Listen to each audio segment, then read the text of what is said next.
आज सरकार ने जनगणना की अधिसूचना जारी करी है। मानो कोई अजूबा कर दिया हो। ये कोई अजूबा काम नहीं है। ये काम तो असल में बहुत देरी से किया जा रहा है, हर 10 वर्ष पर होना चाहिए। संविधान के 7वें शेड्यूल के मुताबिक जनगणना कराने की जिम्मेदारी केंद्र सरकार की होती है। लेकिन दिक्कत तलब बात यह है कि इस अधिसूचना में, इस नोटिफिकेशन में जातिगत जनगणना का कोई जिक्र नहीं है, जबकि 30 अप्रैल को मोदी सरकार ने कहा था कि जातिगत जनगणना होगी। अब क्योंकि इस सरकार की कथनी और करनी में बहुत अंतर है, तो लोग विश्वास नहीं कर पा रहे हैं कि पता नहीं ये पलटी ना मार लें। क्योंकि एक बात यह भी सच है कि बीजेपी हो या आरएसएस हो, वो वस्तुतः जातिगत जनगणना के खिलाफ ही हैं। चाहे दलित हो, पिछड़े हो, आदिवासी हो, उनको उनका हक मिल जाए, उनके साथ सामाजिक न्याय हो जाए, इससे लोगों को बड़ी दिक्कत रहती है। इससे बड़े असहज रहते हैं। इनका इतिहास गवाह है। 1949 में ये संविधान की प्रतियां जलाते थे, बाबा साहब की तस्वीरें फूंकते थे।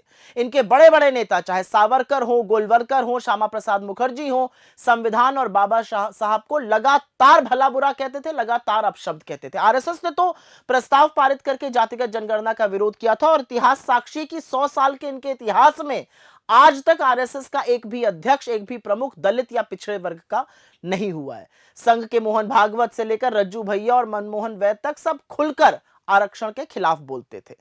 7 अगस्त 1990 विश्वनाथ प्रताप सिंह की सरकार ने जब मंडल कमीशन लागू किया, तो बीजेपी ने अपना सपोर्ट, अपना समर्थन वापस ले लिया था। 1994 से 2000 के बीच तत्कालीन संघ प्रमुख राजेंद्र सिंह, जिनको रज्जू भैया कहा जाता था, वो लगातार आरक्षण हटाने की मांग करते थे। 2010 में जब कांग्रेस ने सदन में जातिगत जनगणना का प्रस्ताव रखा, तब बीजेपी के मुरली मनोहर जोशी ने उसका पुरजोर विरोध किया था। सितंबर 2015 में आरएसएस के मुखपत्र, चाहे वो पांचजन्य हो या ऑर्गेनाइजर हो, उसमें खुद संघ प्रमुख मोहन भागवत ने आरक्षण की समीक्षा करने की मांग की थी और उसके साथ आरक्षण का विरोध किया था। और असलियत यह है कि 2017 में आरएसएस के जो उस समय प्रचार प्रमुख थे मनमोहन वैद्य जी, उन्होंने भी आरक्षण को जारी रखने का विरोध किया था। अब आते हैं 2021 जुलाई में।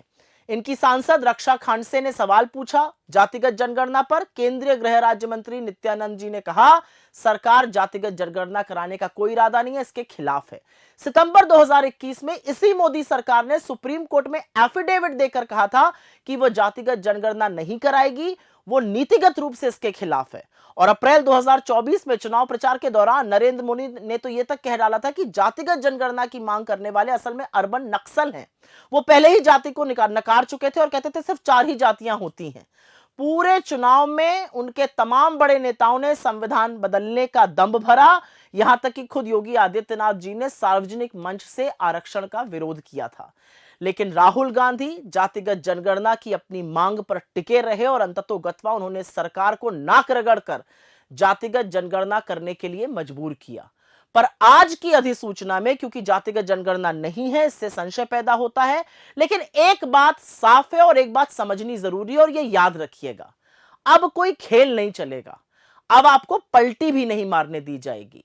असलियत यह है, आप कितनी भी कोशिश कर लीजिए, राहुल गांधी आपसे जातिगत जनगणना करा के ही मानेंगे।